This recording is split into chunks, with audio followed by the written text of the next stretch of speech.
Meus irmãos e minhas irmãs, paz e bem. Nós celebramos neste domingo a solenidade de todos os santos e santas de Deus. Ela normalmente seria no dia 1º de novembro, antes da comemoração dos fiéis defuntos, mas na Igreja do Brasil, já que é uma festa de preceito e não é feriado, é transferida para o domingo. Quais são os santos que nós celebramos hoje? É simpático quando as pessoas fazem a ilustração e na internet giram tantas da festa de hoje e colocam ali todos os santos, são todos os santos conhecidos. Na verdade, a festa de hoje não são desses santos conhecidos somente, mas de tantas pessoas e que acreditamos sim, a liturgia de hoje vai reforçar isso, que são tantos daqueles que nos precederam na fé, que estão diante de Deus e nós nem o sabemos. Que outros estejam e sabemos, por exemplo, a Virgem Mãe de Deus, a Imaculada Conceição, sabemos que está ali. O São Francisco, os apóstolos, são aqueles que nós sabemos.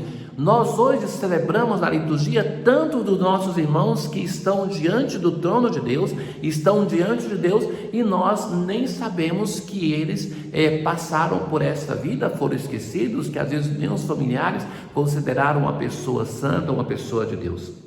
Mas que tipo de vida tiveram essas pessoas? Tiveram uma vida fácil, uma vida difícil? A isso nós somos chamados também a refletir na liturgia de hoje.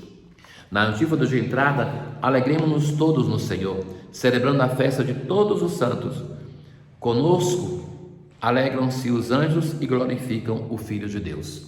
Na verdade, quando nós falamos da igreja, nós falamos que a igreja ela tem 3 dimensões. Nós que peregrinamos aqui nessa terra, aqueles que estão no purgatório, os fiéis defuntos pelos quais rezamos no dia 2, e aqueles que estão no reino dos céus.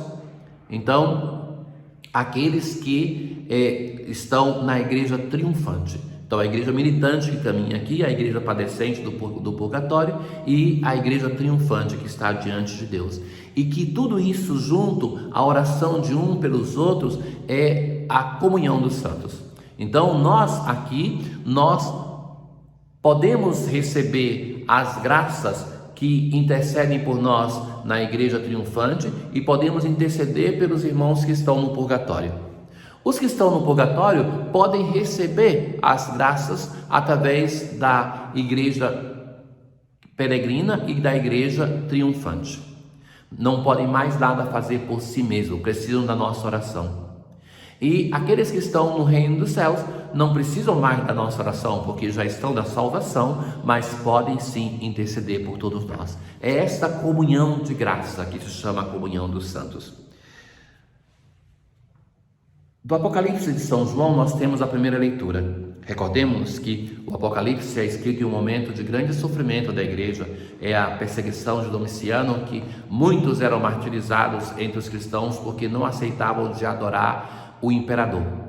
Então o vidente em um momento vai perguntar, inconformado, por que Deus é indiferente a esse sofrimento, e Deus vai então levá-lo para o alto e ele vai ter esta visão aqui, que vai ajudá-lo a não viver os problemas de hoje, da nossa vida, como se tudo terminasse aqui, mas é preciso estar no alto da montanha e olhar com um olhar a partir de Deus. Um olhar que vê além do nosso momento presente, além desses anos que nós passamos da nossa história. Então ele vai ver a salvação de Deus. Deus que vai dizer, então ele vê um outro anjo que vai receber a ordem: não façais mal à terra, até que tenhamos marcado na fronte, com o sinal da salvação. E quantos eram aqueles que eram salvos? Eram 144 mil do povo de Israel. Ou seja, os números na Bíblia não são uma expressão de quantidade, mas de qualidade. Esse é o número que quer dizer a plenitude da plenitude da plenitude. São 3 números que denotam plenitude: 12 vezes 12 vezes 1000, para dizer que era um número imenso dos filhos de Israel. Mas aqueles outros que não eram dos filhos de Israel, de todos os povos, tribos e nações, era um número muito maior, para dizer assim que a salvação não é uma exceção. Porque muitos de nós têm esse pensamento que são poucos aqueles que vão se salvar, que é uma exceção. Não, nós fomos salvos, predestinados para a salvação. Temos que aceitar essa salvação, mas que devemos ser santos, devemos ser perfeitos, devemos ser misericordiosos. Esses estavam diante do trono de Deus e ali estavam trajando veste branca, sinal da santidade, de pertencer à dimensão divina, com palmas na mão, sinal do martírio. E então, diante da pergunta, quem são esses? O ancião, próprio Deus, vai responder: esses são os que vieram da grande tribulação, lavar e alvejar as suas roupas no sangue do Cordeiro.